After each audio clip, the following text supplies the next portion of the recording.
berdasarkan hasil rapat yang mulia para hakim tadi pagi, yang pertama yang perlu didengar oleh Mahkamah adalah Saudara Muhadjir Effendi, Menteri Koordinator Bidang Pembangunan Manusia dan Kebudayaan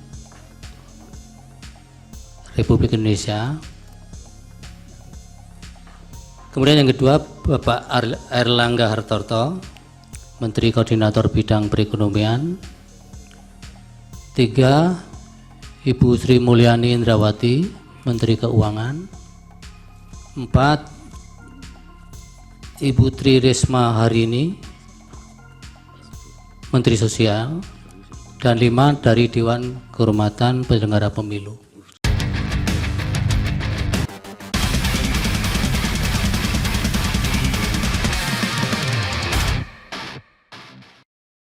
Sidang di Mahkamah Konstitusi yang tadinya kita kira akan berjalan dengan membosankan, ternyata bisa menjadi tontonan yang menarik. Salutlah buat tim 01 dan 03 yang mampu menyajikan saksi-saksi ahli yang bikin kita jadi menyimak apa saja bentuk-bentuk kecurangan yang terjadi selama pemilu 2024 ini. Dan menariknya, penonton tidak disibukkan dengan angka-angka saja seperti sidang di Pilpres sebelumnya yang bikin bosan. Tetapi sidang kali ini memang difokuskan pada model kecurangan yang TSM atau terstruktur, sistematif, dan masif. Sehingga menarik mendengarkan bagaimana proses kecurangan itu berjalan. Dan gak tahu kenapa, saya itu punya firasat yang bagus dengan Mahkamah Konstitusi kali ini.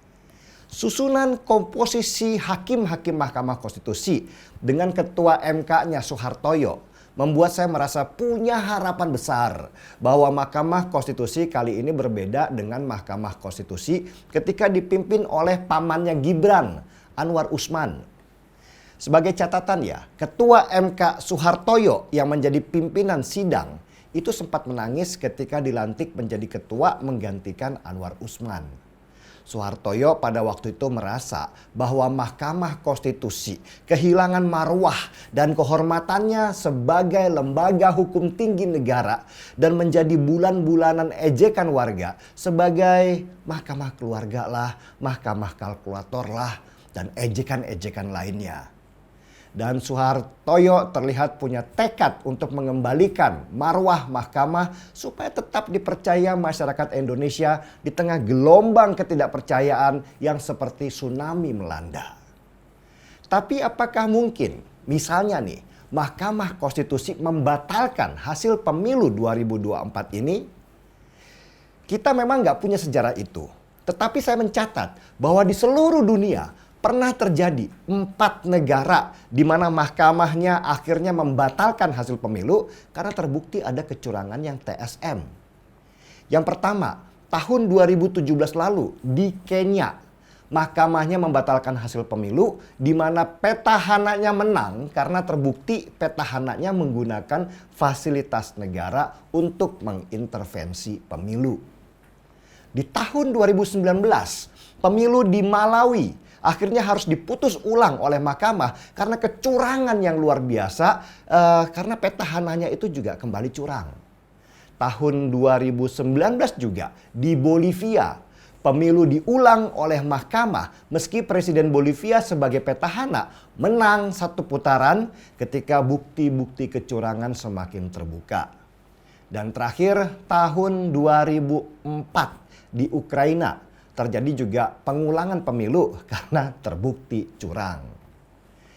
Pembatalan pemilu di 4 negara itu adalah sejarah-sejarah baru buat mereka. Karena seperti Indonesia, negara-negara itu belum punya sejarah pemilunya diulang.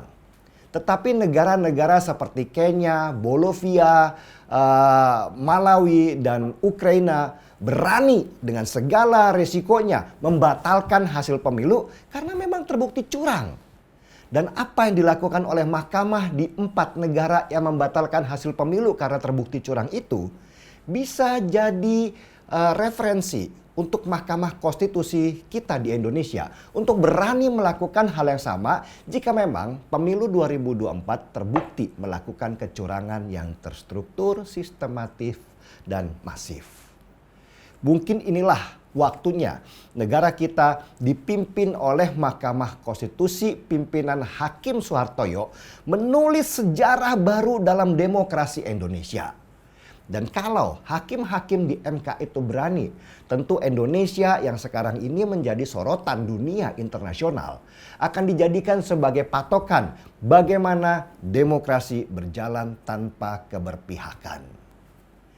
Yang tambah menarik adalah dikabulkannya permintaan oleh Mahkamah Konstitusi untuk menghadirkan menteri-menteri di sidang Mahkamah Konstitusi, terutama mereka yang bersentuhan langsung dengan bansos yang dianggap mengetahui proses pembagian bansos itu.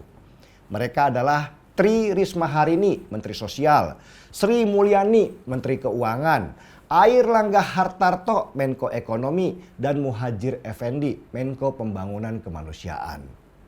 Para menteri ini sudah dikirim surat oleh Mahkamah Konstitusi dan mereka wajib hadir untuk menjelaskan kepada hakim dan kepada publik apa yang terjadi di pemilu 2024 berkaitan dengan pembagian bansos.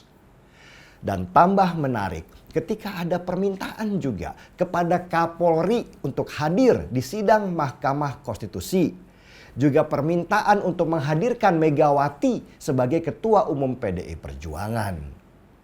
Dan bisa jadi ujungnya nanti Presiden Jokowi akan dipanggil untuk menjelaskan semua yang terjadi karena para menteri yang dipanggil ini adalah para pembantunya. Yang pasti semakin ke sini sidang di Mahkamah Konstitusi jadi menarik dan tidak membosankan. Meski mungkin KPU, Bawaslu, dan pengacaranya 02 bosan sehingga mereka sempat ketahuan tidur di ruang sidang. Harapan itu masih ada kawan meski hanya secercah saja. Tetapi apapun hasilnya, kita mendoakan yang terbaik. Karena sidang ini, poin utamanya bukan menentukan siapa yang kalah dan siapa yang menang. Tetapi sebuah edukasi buat anak negeri tentang bagaimana berjalannya proses demokrasi. Jadi, kita ikuti terus sidang Mahkamah Konstitusi karena aktor-aktor utama akan segera muncul dan membuat sidang menjadi lebih menarik dan tajam. Gaspol.